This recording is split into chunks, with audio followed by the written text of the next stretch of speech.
बिस्मिल्लाह students, आज हम अपना next chapter the subcontinent in the 8th century को स्टार्ट करते हैं। ये लेक्चर नंबर 11 है।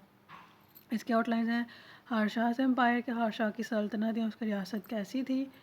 द होन्स के बारे में पढ़ेंगे। द ब्राह्मण डायनेस्टी के बारे में पढ़ेंगे। फर्स्ट आती है हमारा हारशाह एम्पायर के, हारशाह की सल्तनत कैसी है।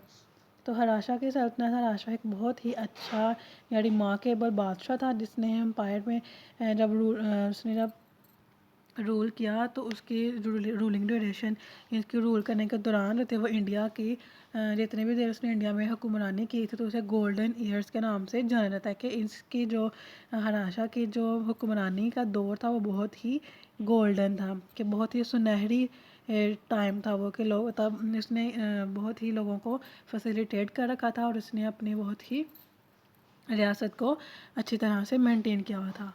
नेक्स्ट आता है कि ही प्रोमोटेड, इसने किन किन चीज़ों को प्रमोट किया था जिसकी वजह से इसकी जो रूलिंग ड्यूरेशन है, रूलिंग का टाइम पीरियड है, उसके दौरान इसको गोल्डन ईयर्स क्यों कहा जाता है। He promoted education, peace and security.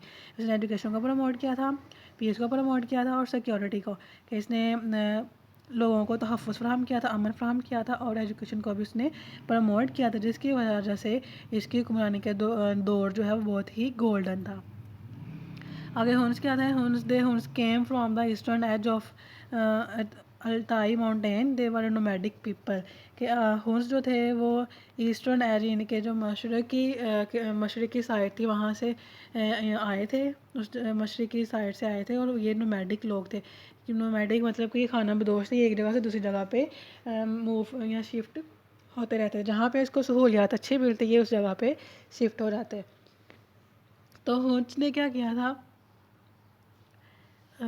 Hours ने डिस्ट्रॉय किया था गुप्ता के एम्पायर को, और जिन जिन इलाकों में गुप्ता की सल्तनत थी या रियासत थी उन जगह पे उनके इलाकों को अपने कंट्रोल में ले लिया था।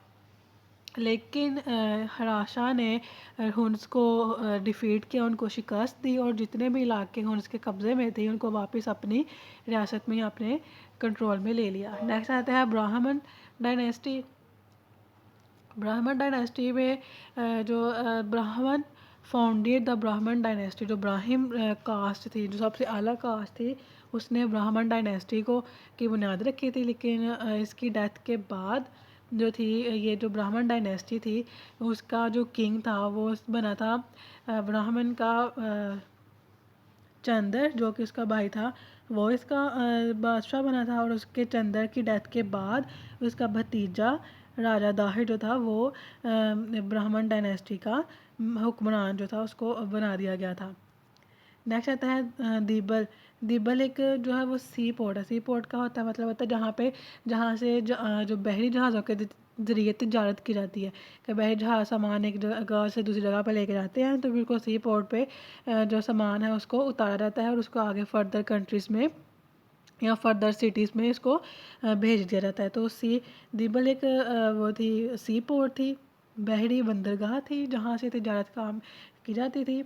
There was a lot of trade between, तो दीबल के थ्रू जो दीबल की सी पोर्ट थी, यहाँ बहरी बंदरगाह थी, वहाँ के ज़रिए बहुत ही तजारत होती थी। किन के दरमियान होती थी? चाइना के दरमियान, साउथ एशिया और अरेबिया के दरमियान होती है वो तजारत होती थी।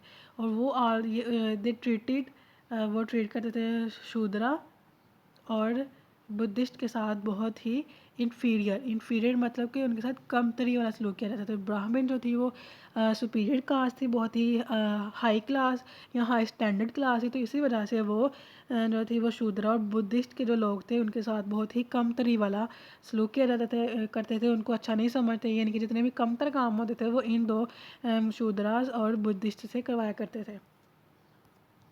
नेक्स्ट है मोहम्मद बिन कासिम एंडेड द ब्राह्मण रूल। मोहम्मद बिन कासिम जो था वो सब कॉन्टिनेंट में जब एंटर हुआ तो उसने जो ब्राह्मण की डायनेस्टी थी उसको एंड कर दिया था। इसके बाद आती है हमारी न्यू टर्म्स। न्यू टर्म्स में फर्स्ट है गवर्नेंस, हुक्मरानी, द एक्शन ऑफ रूलिंग। किसी एक चीज़ पे हुक्मरानी करने का अमल होता है उसे गवर्नेंस बोलते हैं। इन्फीरियर कमतरी, लोअर इन पोजीशन, के अपनी कमतरी की हालत में होना।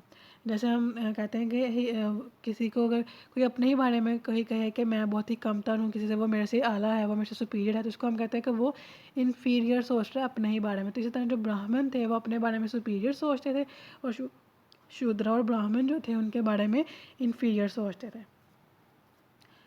क्वेश्चन नंबर 1 है आपका, why is Harsha consider to be an important ruler, कि हार्शा को इम्पोर्टेंट रूलर क्यों कंसिडर किया जाता था।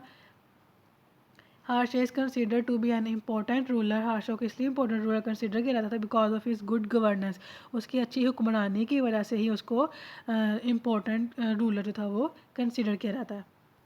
नेक्स्ट डायरी है आपकी न्यू टर्म क्वेश्चन नंबर 1, अच्छी तरह से याद करें और लिखना सिर्फ क्वेश्चन नंबर 1 है। Next, thank you students, good luck.